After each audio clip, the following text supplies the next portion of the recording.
Welcome, everyone. This is episode 14 of the podcast. I hope you're having a good 2024 so far.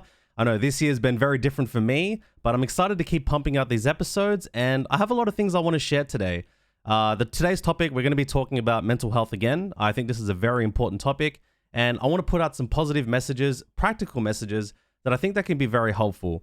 I want to give you guys some life updates. So yeah, this year's been very, very different for me. As you guys know, last year, towards the end of last year, I was leaning towards moving on from full-time streaming. And then this year, I made the decision to move on from full-time streaming, turn it back into a hobby so I can enjoy that aspect of my life again, but go ahead and pursue the life of full-time work. Now, I'm in the process of applying for jobs. I've had one interview for a job that was really, really strong. I thought I was going to get it, but I didn't get it. And that was I have to admit, that was quite disappointing because I guess my expectations were too high and I thought the interview went really well, but sometimes things are out of your control. So that's where I'm at right now. I've learned a lot of lessons these past couple weeks, and I want to share those lessons with you just in my own personal reflection. And I'm going to try and make it practical for pretty much any aspect of your life. So today's topic is going to be on two main things here. The first thing we're going to talk about is the importance of having routine and structure in your life. The second thing we're going to talk about is the very most important aspect of focusing on what you can control day to day in your life. All right. So I'm going to share some stories from my last couple weeks of my life, and then I'm going to try and turn it into a more practical application for you so you can use it for yourself. And hopefully you get something out of it. Also, if you're listening on YouTube, don't forget to like, comment, subscribe. If you're listening on Spotify or any of the other podcast platforms, I'd really appreciate your support. Leave a positive review, share it with somebody, because I want to get this message out there and help as many people as I possibly can. So I guess the story begins where I stopped full-time streaming. So it was around August to September last year where I started taking a big step back from streaming, right? There was a time where I was streaming almost 4 or 5 times a week. 4 to 8 hours a day. That was my life. That was the thing that I was doing almost every day, right? And when I started taking a step back from streaming, it's like taking a holiday from work, right? At first, it was so nice to have all this extra free time for myself, because before that, I was just constantly putting myself out there. I was constantly going live. I was constantly on the microphone, on the camera, engaging with my audience, creating content, doing speedruns, making videos that I was constantly just like, on turning the wheels, turning the machine, that I was getting quite burned out. Now, at the time, I did make an announcement. I put out there saying, I'm going to quit full-time stream. I'm looking for a full-time job. Now, a lot of that was also in a very stressed mode. So what happened was I ended up taking a lot of time off for myself. I started streaming once a week, twice a week, and I still have my other job, my part-time job that I've had this whole time. Thank goodness I've kept that job, but I'll go into that later. So I ended up having a lot of free time, right? I had a lot of hours to myself to relax, catch up on TV shows I didn't watch previously, go and do other things in my personal life that I want to pursue. I ended up, entering a relationship that's been pretty life-changing for me. We're almost 7 months official together, my partner and I. And, I got to live my life not as a streamer for a while. Now, this was great for a certain period of time, for a couple of months, for a couple of weeks to months. I really needed that time for myself, because you imagine from 2017 up until this year, my whole life was streaming. My identity was streaming. That's just who I was. My dream was to make it as a content creator. My dream was to become super successful and make millions of dollars and be like Ninja and all those big streamers, right? But I reached a certain level of success and I never quite got beyond that point. And I needed to achieve more than that to be able to progress my life further with the other goals that I had, right?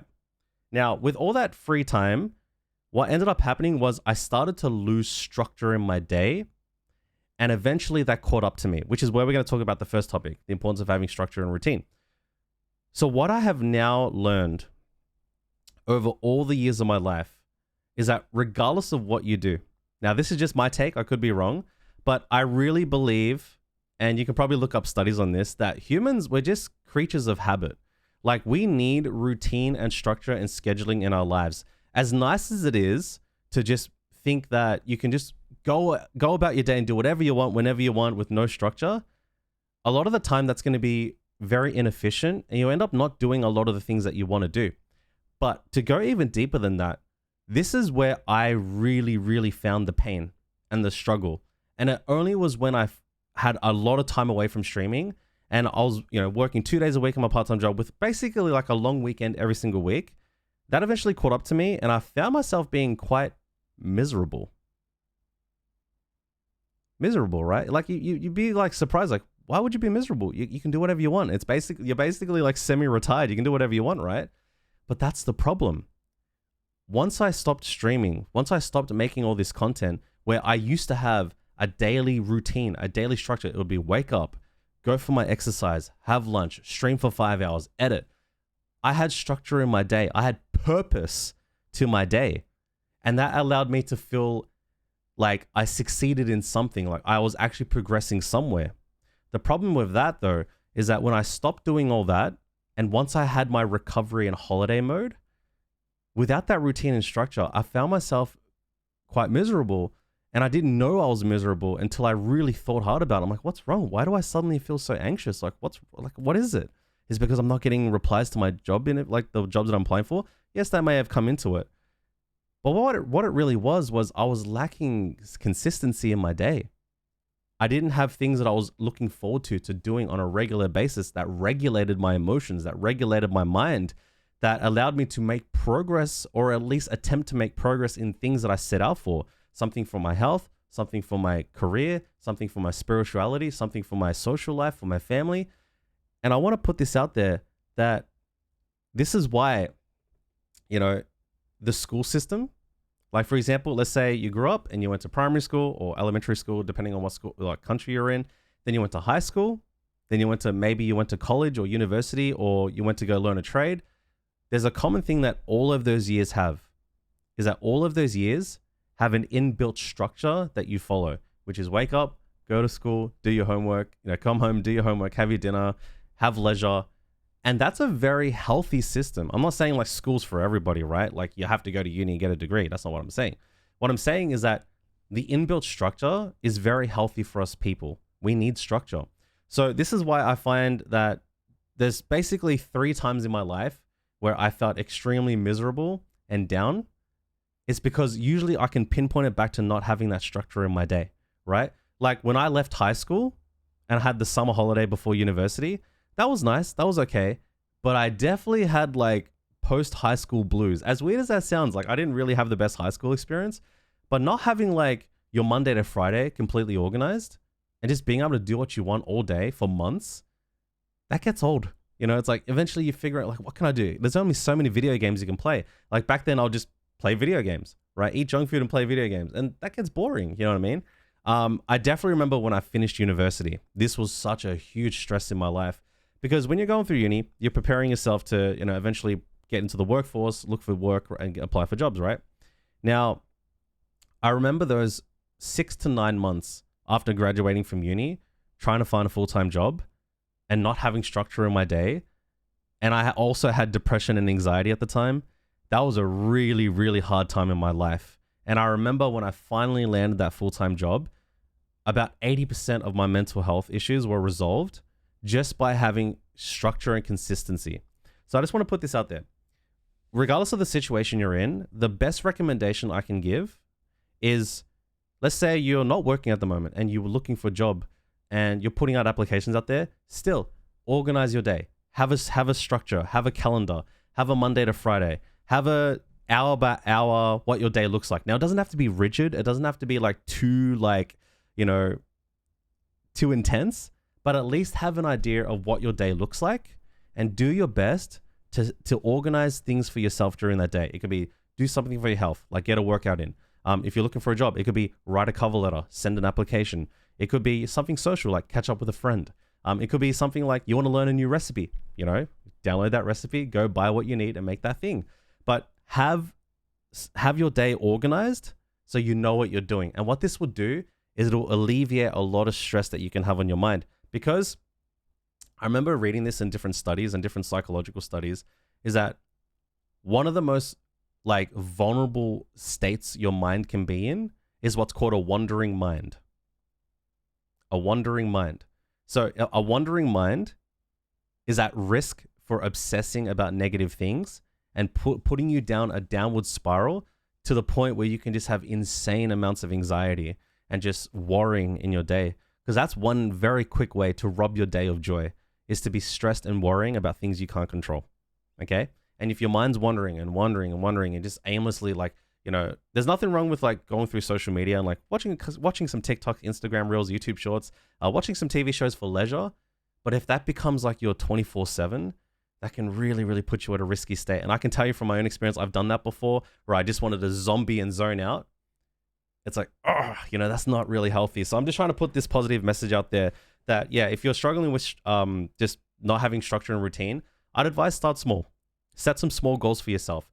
Pick a different area of each of your life and just try and do one thing of that. Like maybe you have a goal to just get organized, to get clean. Like start making your bed first thing in the morning. Start vacuuming the house, doing the dishes, but do that every day. You know, like make the small wins count, and also be kind to yourself along the way. So I'll have a quick sip of water here. Also, if you're still listening, thank you so much for being here. So the next thing I want to talk about is focusing on what you can control in your life. Now, this is something that I can tell you, especially recently in my new job search, where I'm applying to companies and I'm waiting for responses, and the outcome of those applications, a lot of that is out of my control. So what I have found is that I recently implemented good structure in my life, which helped me a lot. But what has caused me a lot of anxiety and worry and almost symptoms of depression. And luckily I'm checking myself back in place, because trust me, I'm still working on this stuff too, guys. I'm not the ultimate guru. I don't have the answer for everything. I'm sharing my experiences as I have them and trying to empower you as well. Because I'm not a perfect being. None of us are perfect. And we're all just trying our best. So what happened was, and this definitely happened when I got my first major interview, is that when I started focusing on things that I couldn't control, it just built up so much worry and anxiety throughout my entire day. And the only time I had, sorry, excuse me, bit of an itchy throat here. This is part of a live, all one take live recording. Yo, sorry guys, thank you. So, much better.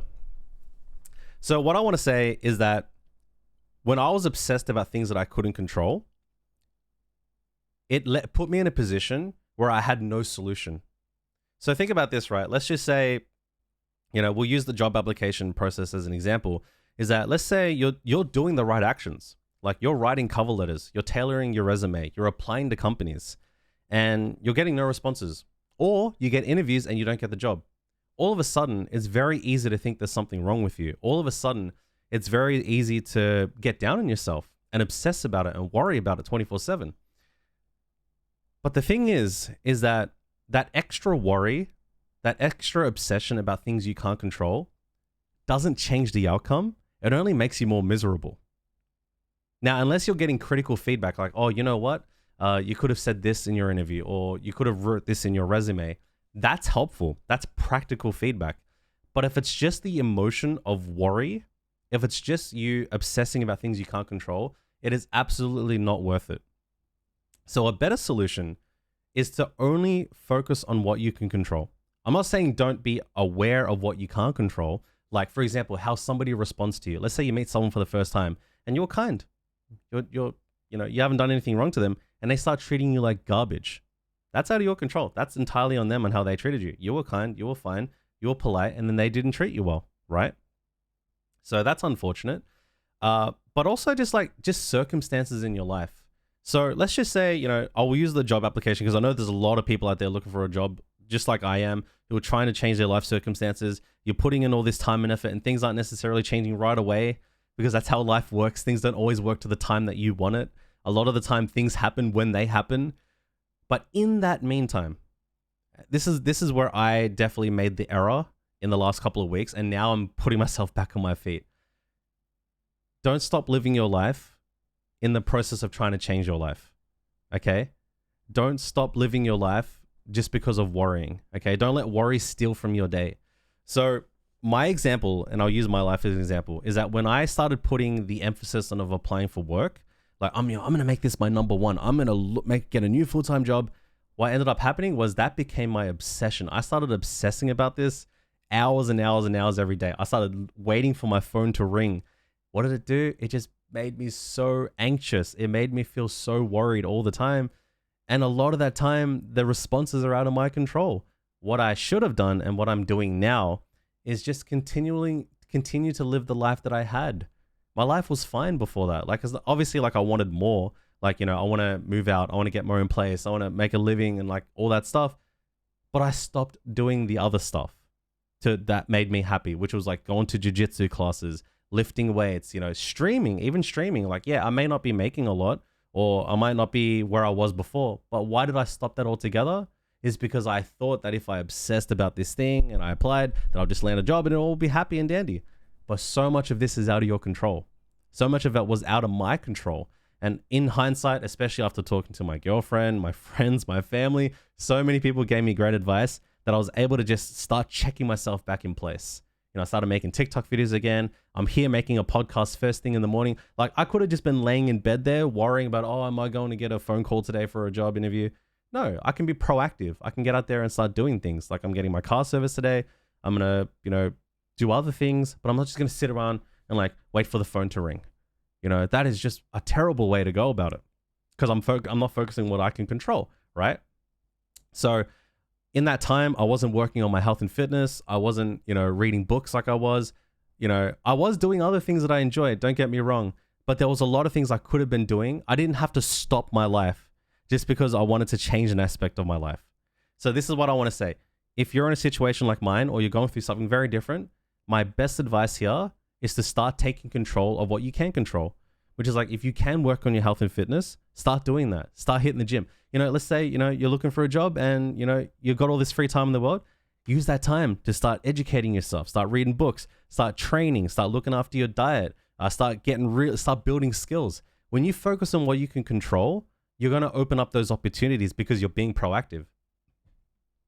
So that's what I want to share with you is that we'll quickly summarize it here. The first thing is that we need routine and structure. And sometimes you're not going to have someone else do that for you. Like when you were in school, you had the school do it for you. When you're in university or college, that does it for you. When you have a job, that sort of does it for you. You know what your hours are throughout the day. But if you don't have that built for you or don't have that structured for you, it's time for you to structure that for yourself.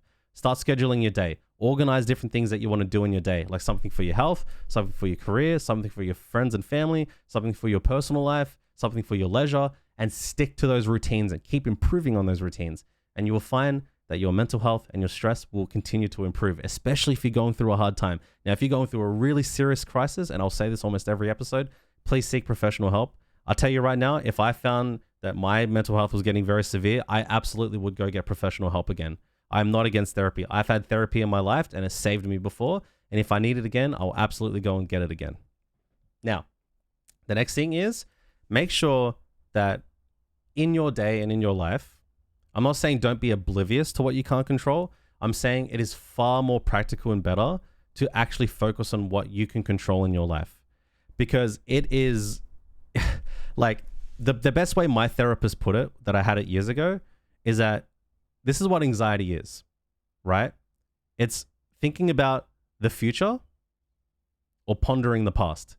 And the common thing that we have in both of those things is that in this very moment, we can't change either of them. You can influence your future by focusing on what you do now, but you can't change the past either. So what I found was I was too in the future, right? Focusing on what I can't control. Oh, will I get a job? Or is the rest of my life going to fail? Am I never going to make it? Am I never going to be able to move out of home? Am I never going to find a job? How can I possibly solve that when it's a phantom issue that's in the future that hasn't even happened yet? There's no solution to it. There's absolutely no solution to it. The only thing that I have control over is what I do right now. What you have control over is what you do right now, what you choose to focus on right now. And if you can put those two things together, I think it can be very empowering. So I'm really glad I made this episode today. This is what I've been experiencing for the past couple of weeks. And that's what I've been doing. I started streaming again. I started coming back because what I needed from streaming was the routine and structure of streaming. Like when I just had all this free time in the world, it was nice to have holiday mode for a while. Don't get me wrong. I really enjoyed it. But once holiday mode ended and I haven't landed a new role yet, there's no way I'm just going to laze around all day. I can't stand it. I need to like clean the whole house. I need to put on a stream. I need to do something. Even if it doesn't give me a result, I need that routine and structure. And that's what I've been doing. And it's been helping me a lot. Like if I wasn't getting my car serviced, I'd be doing a stream after this podcast, you know? And maybe if I have time later, I'll do a stream as well, just to catch up, you know? Hang out with people, have some goals, have some routine in your day. And lastly, yes, it is time to begin focusing on what you can control. Focus on what inputs you have and let the rest take care of itself. Because in time, if you're heading the right direction, you'll eventually get there. And it's easier said than done. Like, let's say you've applied and like me, you know, eventually I will land a new job. One day in one of my future episodes, I'm like, guys, I finally landed my dream job. Life is moving forward. I'm moving out and I can share some success stories with you. But the only way I'm going to get there is by focusing on today, which is what am I doing today? And that's all I need to focus on. Just the 24 hours in front of myself. And just like you can as well, okay? So if you like the podcast, once again, don't forget to like, comment, subscribe on YouTube. If you're listening on any of the other podcast platforms, I'd really, really appreciate you leaving a positive review and sharing it with somebody else. And I look forward to making more episodes in the future, bringing more guests onto the show, and making a positive impact for people across the world. So thank you for listening. I appreciate y'all so much. Have a great day. Have a great week. And continue to have an amazing 2024. And if you're listening to this many years in the future, wherever you are, you're going to be okay. It's just going to take one day at a time, and it's going to begin by having structure and focusing on what you can control. That's all it takes, all right? So take care, peace out. I'll see you around. Hope you enjoyed today's episode.